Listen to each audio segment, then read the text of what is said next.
team leader after I spent some time in Nicaragua experiencing the reality of poverty.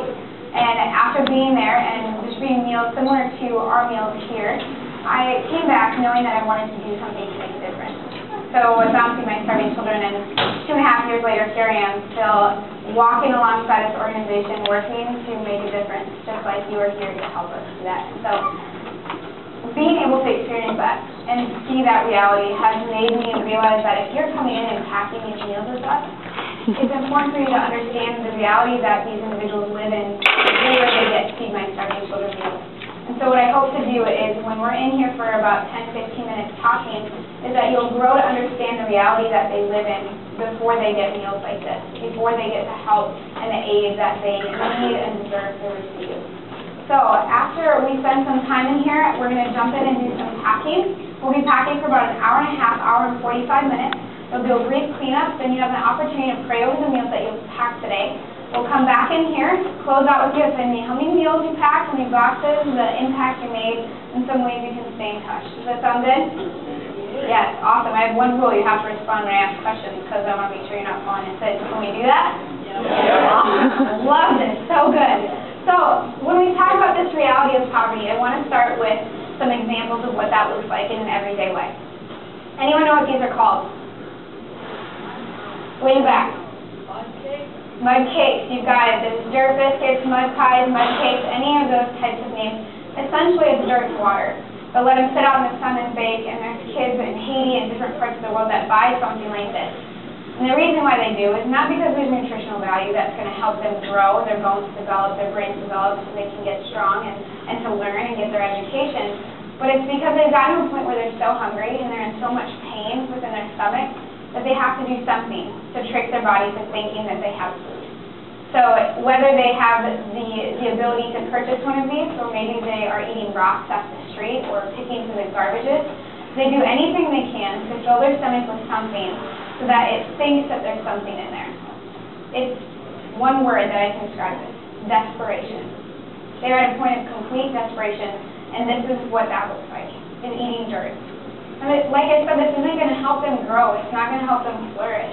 It's not going to allow them to push forward into their future. And so after a while, it doesn't only take a toll on the children themselves, but it takes a toll on their families. So this is Moses. This is him in the beginning of his journey and his walk when we found him with our friends in Haiti. His mother gave birth to him in an outhouse and left him there to die. My word for this is hopeless. Because I can't imagine what it's like for a mother to get to the point where she gives birth to her child in an outhouse because she doesn't have the means to provide for them, and they feel that that's the best option that they have. Hopeless. This is happening every single day around the world. There are children that are hungry, there are children that are dying, there are parents making decisions that I don't think parents should ever have to face. And the reality is that at the end of today, at least 6,200 children under the age of 5 will die because of lack of food.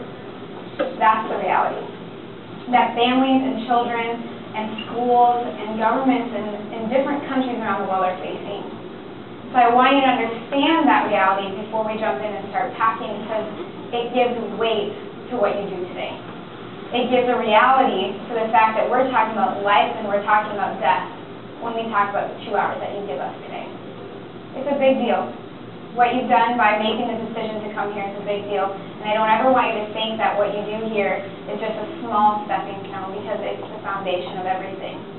So how that works then is we're going to start with you.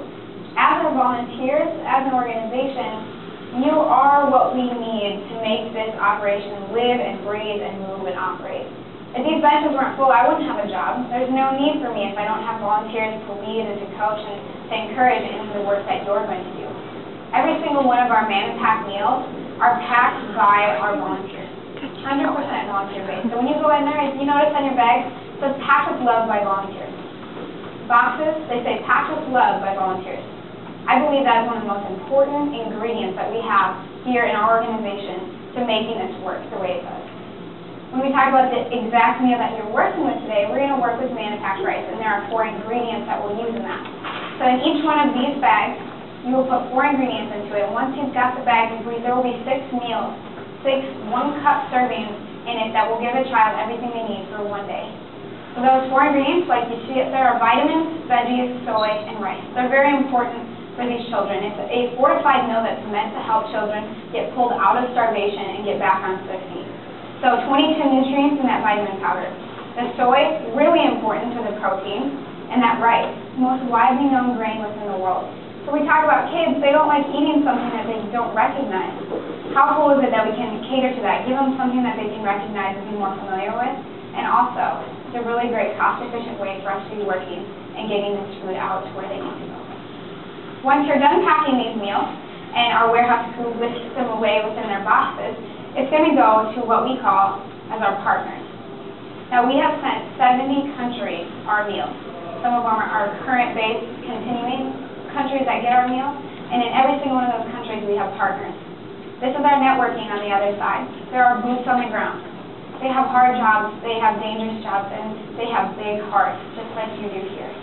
Without them, again, this operation wouldn't work. Because what they do is they fund the cost of the shipment to get them over the ocean.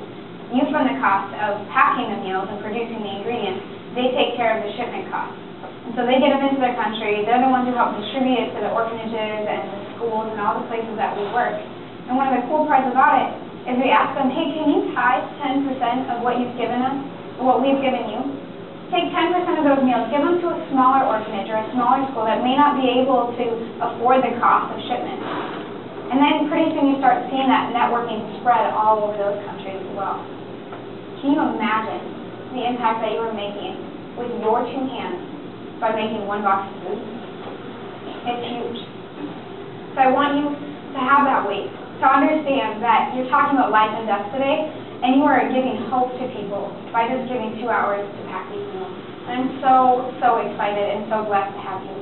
So if you have any questions today, our staff is here to help. We've got blue hairnets on. We're here to serve you as you serve these kids. So honestly, any questions or concerns, if your sealer is not working, you can complain and we'll figure it out with you. So we're here to work with you on that, okay?